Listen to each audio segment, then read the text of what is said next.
EL-150 commercial applications. Objectives: identify the special wiring and dimming systems and their components.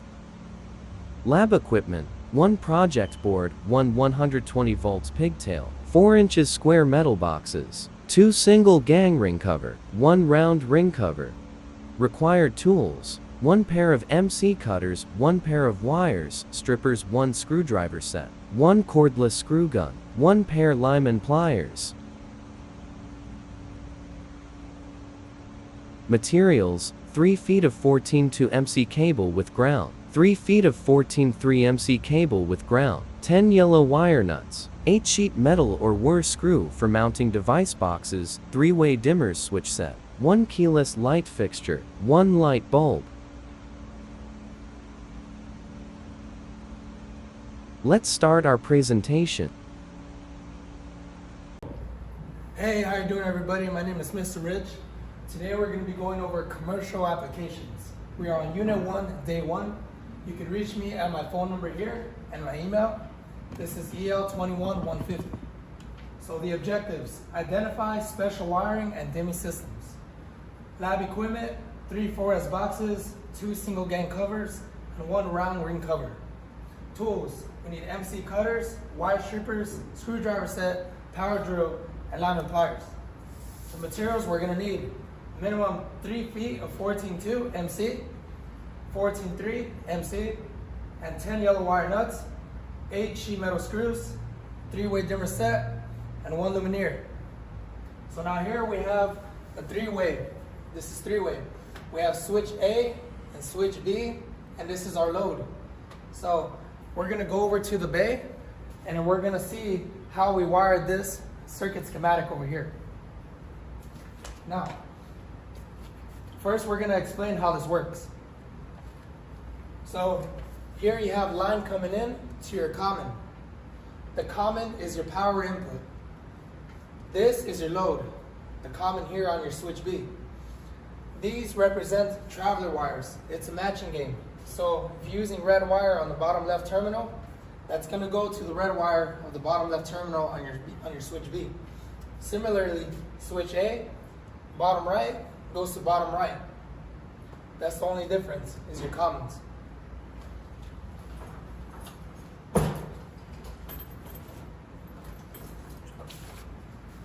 Alright, so we're going to head over to the bay right over here, and we're going to explain our system. Okay. So here is a 240/120 volt system. So we have 1 circuit requiring 1 breaker. You got 2 phases feeding in from a single phase source. Now first off, line 1 coming in, this hot feeds in through this 14-2 MC cable. This is our switch A from the diagram. So that common is feeding in from this breaker here. So it's very important to note we have to use the proper connectors. Okay, so you have 2 types of set screw connectors. Use one for Romex and use one for MC. We have to use anti-short bushings every single time, or else we're running the risk of nicking the wire or stripping the wire, and that can lead to a ground fault short circuit. So you always have to use anti-shorts, red doubles. So first things first, this is our home run from the panel, our first device box here. From here, we're connecting to this switch B, okay? And it connects to 2 different places. So we have our 12-inch strap from the box, and that's very important to note. From the box, you have to have a 12-inch strap and another 4.5 feet within thereafter, okay? So these 2 cables are feeding into both the switch box here, okay, and then to the panel. So now from our switch B, the common terminal from this box here, 12-inch strap, running MC to our light fixture here. The idea is you can turn on this light, dim the light from either location. It can be upstairs, downstairs, it can be 2 different rooms, whatever the case may be. So we're gonna demonstrate the 3-way switches by energizing the panel through the disconnect. Right? So first things first, you need a disconnect. So this disconnect, switching it on, will energize that panel as we have an indicator light here. So now I'm gonna turn on the breaker, and what we expect is the light to turn on here.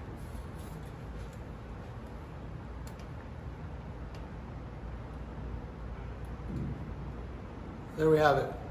I'm in one room over here or downstairs, and I can dim this light from one location, and I'll say I move to a different location, another room, I can dim this light from that room. Just like that. In addition, I can turn on and turn off the light from either location. On, off, or on, and then off. So let's do kind of a rundown of what we did here. So our three-way switches, you feed in the common, the power in to that common, okay? From there, you have to use traveler wires. Bottom left, bottom right screw are your travelers. Those match the switch B over here, okay? You do your runs to this box, and then from here to the panel. So now, grounding. It's very important, you have to ground. You have to ground your devices, you have to ground your boxes, and you have to ground to the main terminal bar here. Okay. In addition to that, since we're using a mounting bracket for S-box there, you have to ground that box as well. So it's very important that you have to use anti-shorts and the proper connectors for every box that you're using. Okay.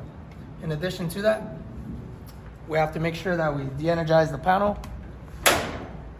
Make sure your breakers are off for safety. Open both boxes. So now we're gonna demonstrate opening both boxes, okay?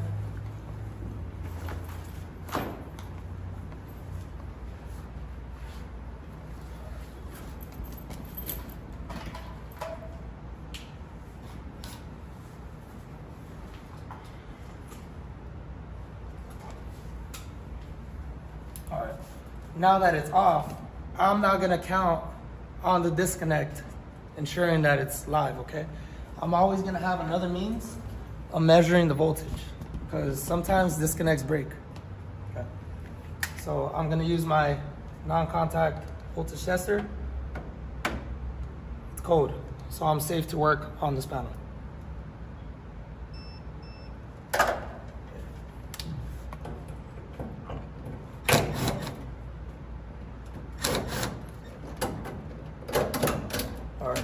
So now, if we zoom in over here, we can see that the common terminal feeds in directly to our circuit breaker here. That's your common. Now your traveler wires are gonna be these here. These are your travelers. Travelers. Now, neutrals tie in with neutrals, and then grounds tie with ground. Okay. So now it's very important to note as well, the rule of thumb is NEC does require you to have 6 inches from the box, or some people like to use the thumb, just like this. So that extra slack allows for the next person to not have trouble doing maintenance, or if you have to strip again and cut away at the wire. Okay. So now, going to the switch B. So we follow this, we have our zip tie here, and now we're here.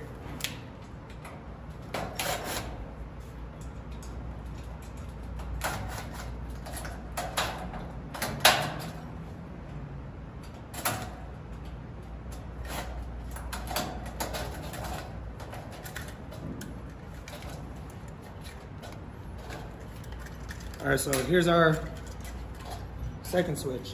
Okay. I'm gonna have to repair that. So what happened here is one of the wires came out, and it happens. So it's up to us to repair that. It's just ripped right now.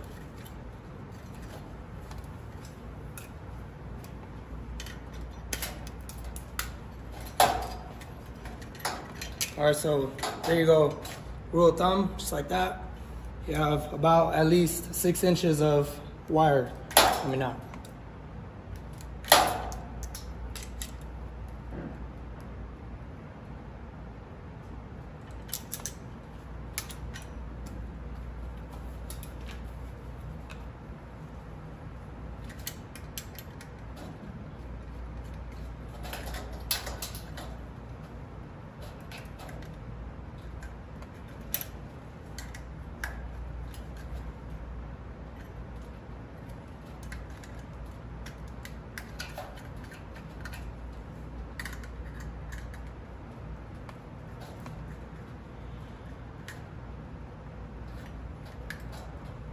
Easy day. Okay. So there we go. Sometimes that happens. All right, so common feeding in to the bottom right screw.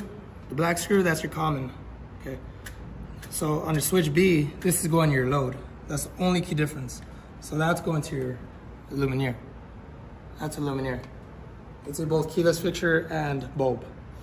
So now the other two wires are your traveler wires.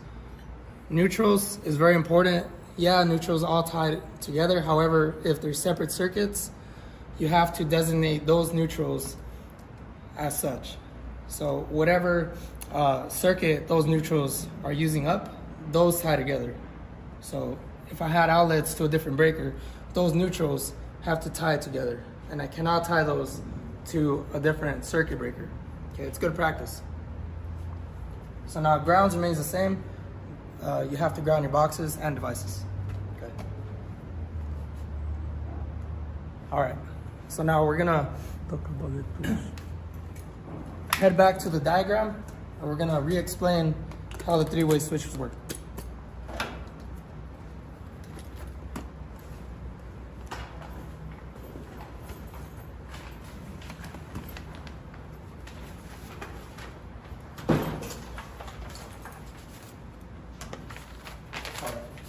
So we have line in here feeding into the common of switch A.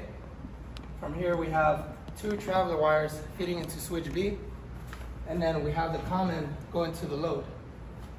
Now the order in which you work is always going to be ground, neutral, hot. We work in that order. And for troubleshooting, working backwards, it's hot, neutral, and ground. So now a couple of code, okay? 12-inch straps from the box, minimum, you have to have. In addition to that, try to have 6 minimum of wire coming out of the box so that you have a good amount of wire to play with. Some places, some people like to do 8, that's fine too.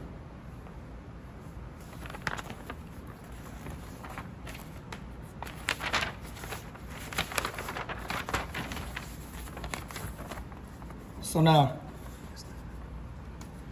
we have line coming in, first device box here. This is a switch box. The common takes the hot from the source. In addition, your two traveler wires are feeding into this switch box right over here. From there, that common feeds into the luminaire.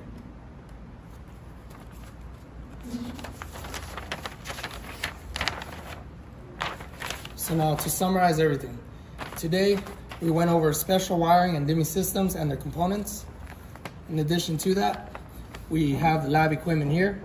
So you need at least the 4S boxes and then the covers. Now the project board is if you want to work on the board, which is fine too.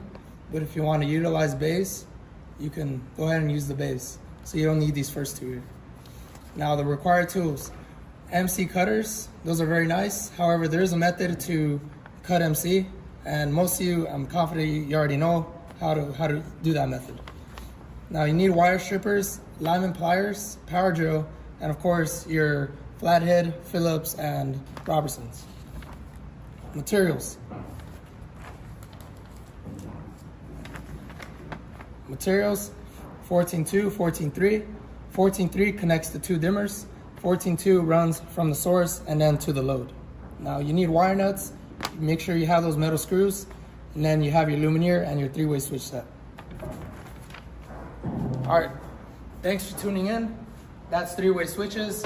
Hope that you took something from this, and I'll see you next time. Review questions. When wiring a three-way switch circuit, where does the line power wire connect? A. To a traveler terminal on switch B. B. Directly to the load. C. To the neutral terminal on switch A. D. To the common terminal on switch A. Correct answer is D. To the common terminal on switch A.